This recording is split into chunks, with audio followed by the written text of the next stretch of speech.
बिस्मिल्लाहिर्रहमानिर्रहीम अस्सलाम वालेकुम। Welcome back to another video. So viewers, आज हम बात करेंगे इंटरमीडिएट फास्टिंग के बारे में। उसके सारे फैक्ट्स को देखेंगे। इंटरमीडिएट फास्टिंग आजकल एक कॉमन कह लें कि एक डाइट प्रैक्टिस है जिसको बहुत से लोग खुद से फॉलो करना स्टार्ट कर देते हैं और बहुत सारे लोगों की इन प्रैक्टिस में ये डाइट होती है। लेकिन इस डाइट को जब स्टार्ट करते हैं कुछ चीज़ों को माइंड में रखना ज़रूरी होता है।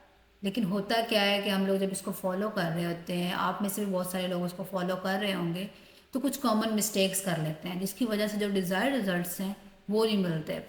तो हम उन मिस्टेक्स को, उन सारी चीज़ों को वन बाय वन देखते हैं। फर्स्ट ऑफ ऑल तो पहले इंटरमीडिएट फास्टिंग होती क्या है।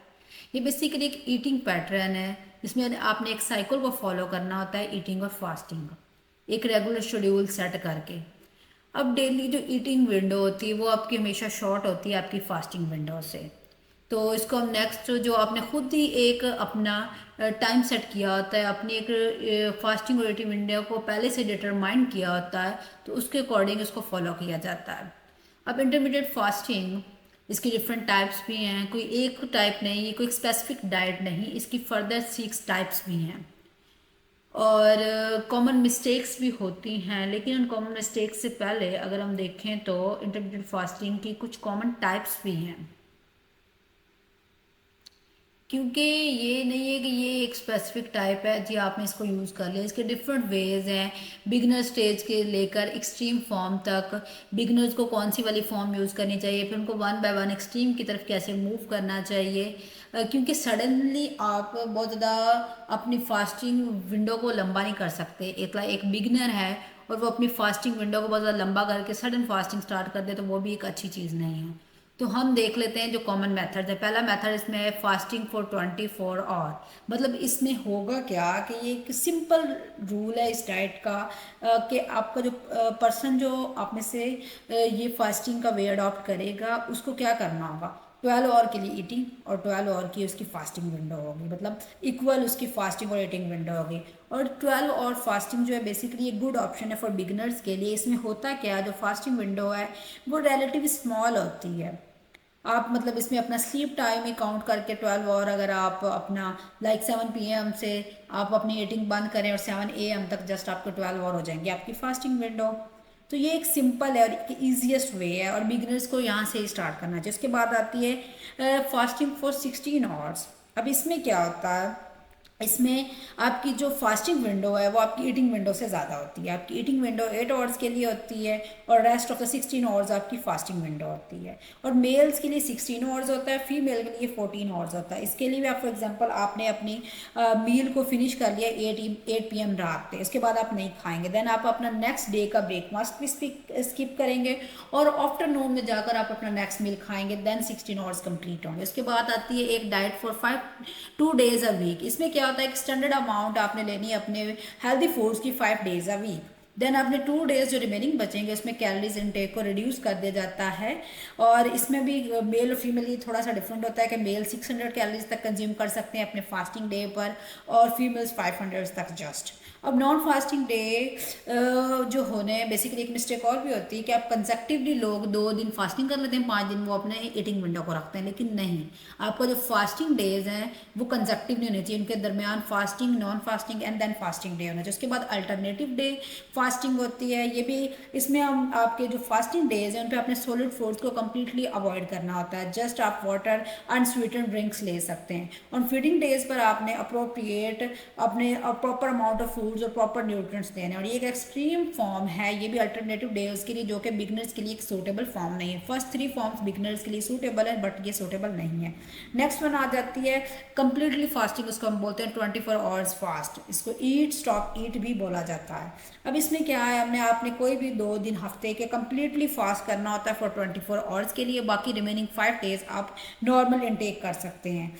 और इसमें होगा क्या कि आप लाइक आपने एक दिन ब्रेकफास्ट पे फास्ट स्टार्ट किया तो अगले दिन ब्रेकफास्ट तक आप फास्ट करेंगे 24 आवर्स के लिए। इसी तरह लंच से अगर आपने स्टार्ट किया अपना फास्टिंग डे तो नेक्स्ट लंच तक आप फास्ट करेंगे।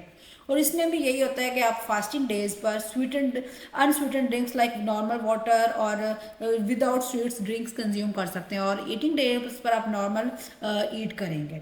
उसके बाद लास्ट आ जाती है वॉरियर फास्टिंग। ये एक एक्सट्रीमिस्ट फॉर्म है। इसमें ईटिंग विंडो जो होती है आपकी जस्ट 4 आवर्स होती है और 20 आवर्स के लिए फास्टिंग होती है। जो फास्टिंग विंडो होगी उसमें आपने फ्रूट्स और वेजिटेबल्स की फ्यू सर्विंग्स कंज्यूम कर सकते हैं और एक का आपका जस्ट ईटिंग विंडो में एक लार्ज मील्स होगा एट अ नाइट पर। और ये बेस्ट है उन लोगों के लिए जिन्होंने ऑलरेडी फास्टिंग की फॉर्म्स को ट्राई किया हुआ है, लेकिन बिगनर्स के लिए बिल्कुल भी सूटेबल नहीं है, उनको इसके एडवर्स इफेक्ट्स मिल सकते हैं। उसके बाद आ जाता है इंटरमीडिएट फास्टिंग। बेसिकली होता क्या है, हमने कहा जी एक ईजी लगती है कि आपने विंडोज़ क्रिएट कर ली आपकी फास्टिंग और ईटिंग विंडो अपने एक स्केड्यूल के अकॉर्डिंग, लेकिन अब इसमें कॉमन मिस्टेक्स क्या होती हैं, होता ये कि आप कैलोरीज ज़्यादा कंज्यूम करना शुरू कर देते हैं। होता आप फास्टिंग विंडो में रहे, कुछ नहीं खाया, सडन आपने फास्ट ब्रेक किया, आपने ओवर इनटेक कर लिया।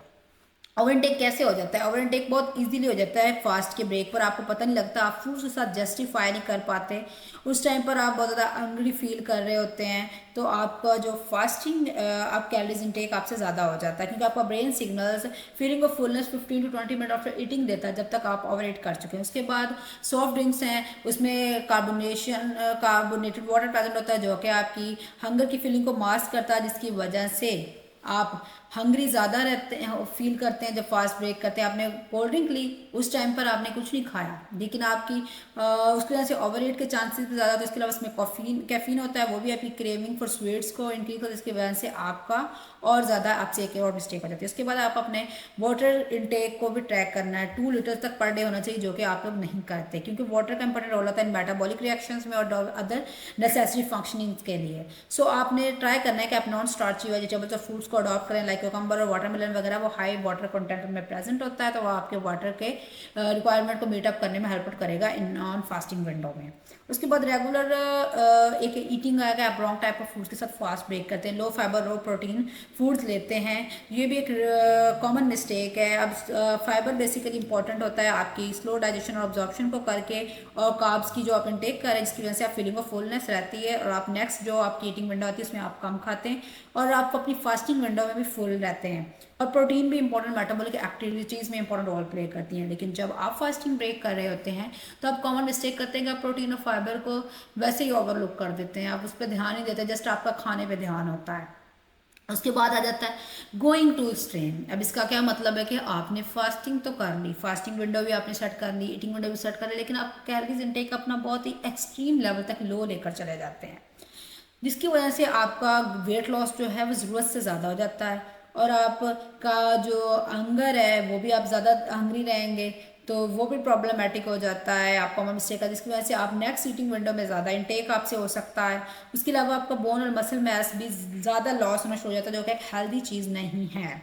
इसलिए आपको कोई सस्टेनेबल और लॉन्ग टर्म अपनी डाइट को अडॉप्ट करने की ज़रूरत होती है। आपका शॉर्ट विंडो इशू नहीं, इनफ न्यूट्रिएंट्स ना लेना इशू है। उसके बाद वर्कआउट, आप इस इंटेंस वर्कआउट में इन्वॉल्व हो जाते हैं कि जी मैंने इंटरमीडिएट फास्टिंग भी करा, साथ में ज़्यादा हैवी वाला वर्कआउट करूँगा तो मुझे जल्दी रिजल्ट्स मिलेंगे। नो, ये एक बैड प्रैक्टिस है। आप एम्प्टी स्टमक के साथ मॉडरेट वर्कआउट कर सकते हैं, आपको वही करना चाहिए, वो आपके लिए बेनिफिशियल। लेकिन इंटेंस वर्कआउट अगर आपको करना है तो वो आप अपने ईटिंग विंडो में करें, खाने पीने के बाद। तो सम अदर वार्निंग्स हैं कि जो इंटरमीडिएट फास्टिंग है वो चिल्ड्रन जो बिलो 18 है, प्रेग्नेंट वुमेन्स और ओल्डर एज, और ईटिंग डिसऑर्डर जिनको एनारोक्सिया नर्वोसा वगैरह, बिंज ईटिंग डिसऑर्डर्स वगैरह प्रॉब्लम्स ऐसे होते हैं, तो उन लोगों को इंटरमीडिएट फास्टिंग अडॉप्ट नहीं करनी चाहिए। Try to avoid intermediate fasting because in 4 groups के लिए इंटरमीडिएट फास्टिंग डेंजरस हो सकती है।